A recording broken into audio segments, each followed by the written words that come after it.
I got so much more.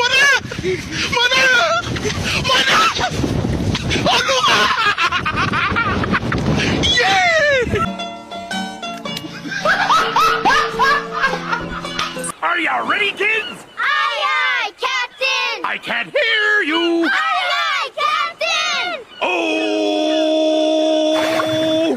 Fucking design on right now. Break it down, bring it back, make it clap. I got 3 old thoughts, new block, where that thing, bitches on my line, and you know. Assalamualaikum warahmatullahi wabarakatuh. Perkenalkan, nama saya Fauzan Majid. Saya mahasiswa Unhair Universitas Hairun Ternate. Saya mahasiswa semester 6. Maksud dan tujuan saya membuat video yaitu untuk sebagai pemenuhan tugas mata kuliah metode penelitian. Di sini saya akan membahas tentang metode penelitian yang menggunakan metode penelitian kualitatif yang menggunakan pendekatan hermeneutik atau hermeneutika.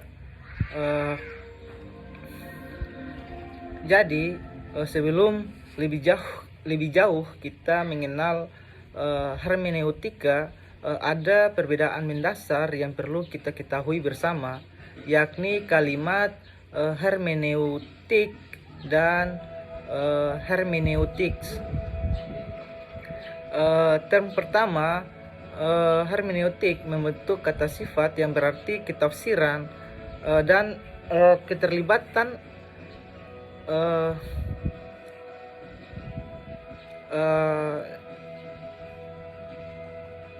ketafsiran dan keterwakilan.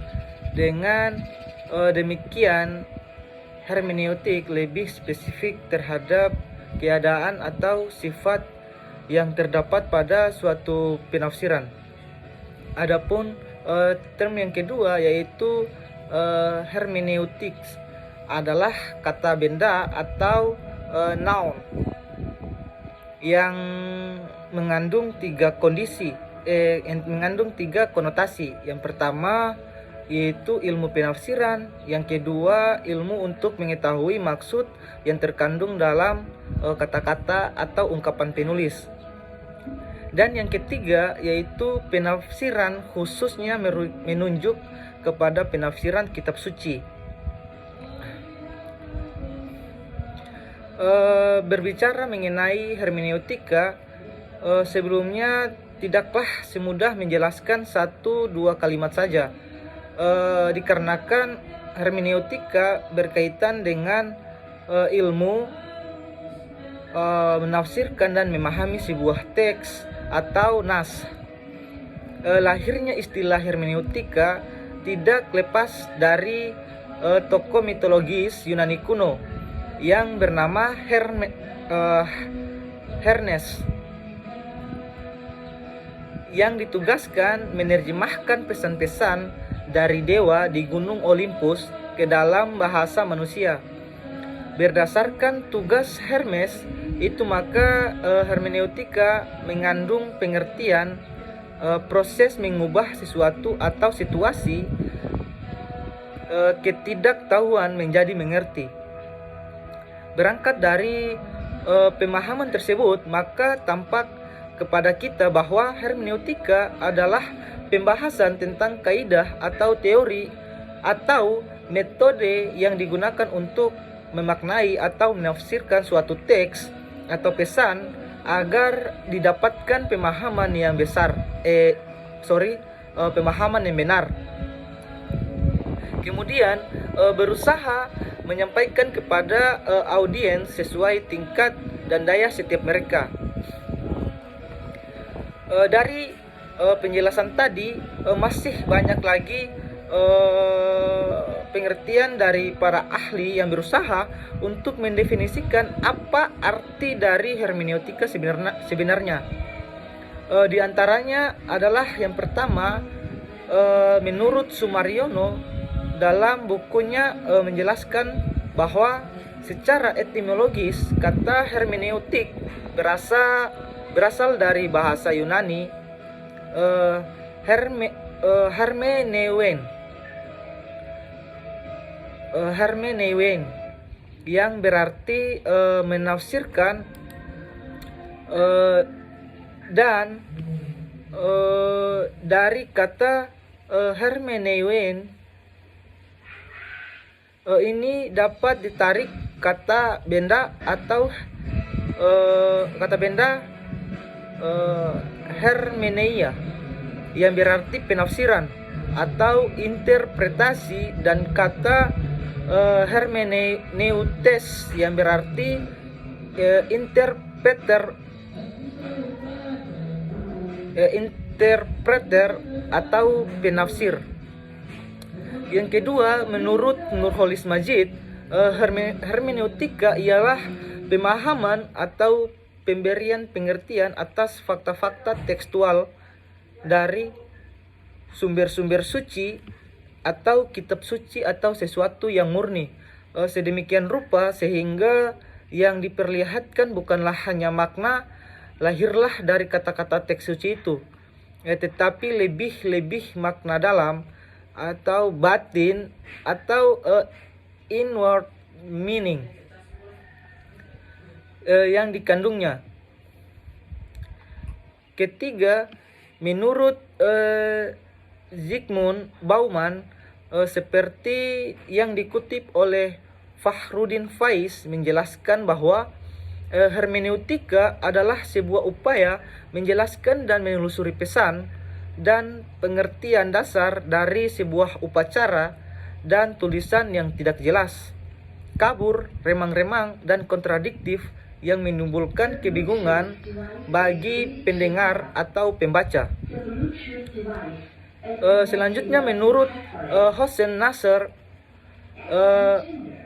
seperti yang dikutip oleh Komarudin Hidayat, menjelaskan bahwa Hermes tak lain adalah Nabi Idris alaihi salam yang disebut dalam kitab suci umat Islam, yaitu Al-Quran.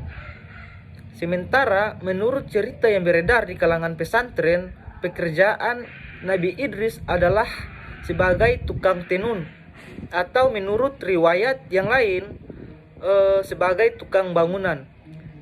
Jika profesi tukang tenun dikaitkan dengan mitos Yunani tentang dewa Hermes,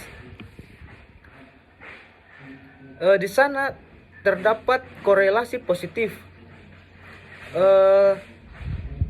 Kata kerja menenun atau memintal yang dalam bahasa Latin adalah tegere, sedangkan produknya disebut textus atau teks, memang merupakan isu sentral dalam kajian hermeneutika yang dinisbatkan pada Hermes. Jadi, kata hermeneutika yang diambil dari peran Hermes adalah sebuah ilmu dan seni membangun makna melalui interpretasi dan imajinatif dan bahan baku berupa teks. Saya akan memberikan satu jurnal atau satu artikel penelitian yang menggunakan pendekatan hermeneutika. Jadi jurnal yang saya ambil dan akan saya review yaitu berjudul Analisis Hermeneutika Nilai Kekeluargaan dan Pendidikan dalam Novel karya Terelie. Di sini peneliti dalam penelitian ini termotivasi untuk menggali makna-makna yang terkandung dalam novel Rasa karya Terelie terkait dengan nilai kekeluargaan dan pendidikan. Mereka tertarik untuk memahami bagaimana pembaca menafsirkan dan merespons makna yang disampaikan oleh pengarang melalui karya sastra tersebut.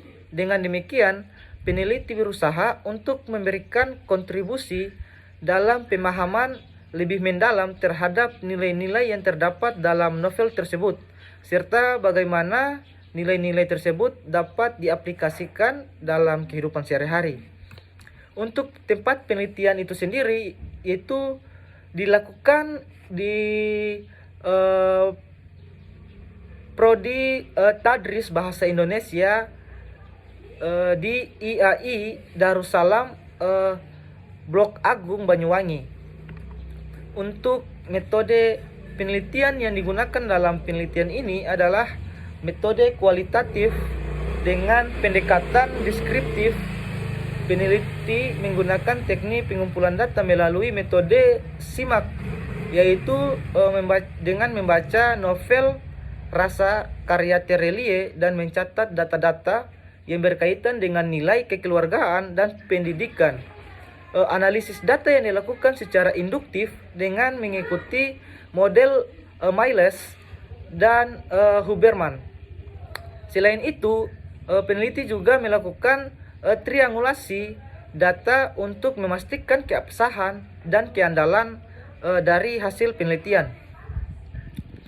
Adapun hasil dari penelitian tersebut yaitu menunjukkan adanya 15 data terkait nilai kekeluargaan dan 70 data terkait nilai pendidikan yang ditemukan dalam novel Rasa karya Terelie. Analisis hermeneutika dilakukan untuk menggali makna dan nilai-nilai yang terkandung dalam novel tersebut. Peneliti berhasil mendeskripsikan nilai kekeluargaan dan nilai pendidikan yang terdapat dalam novel Rasa karya Terelie.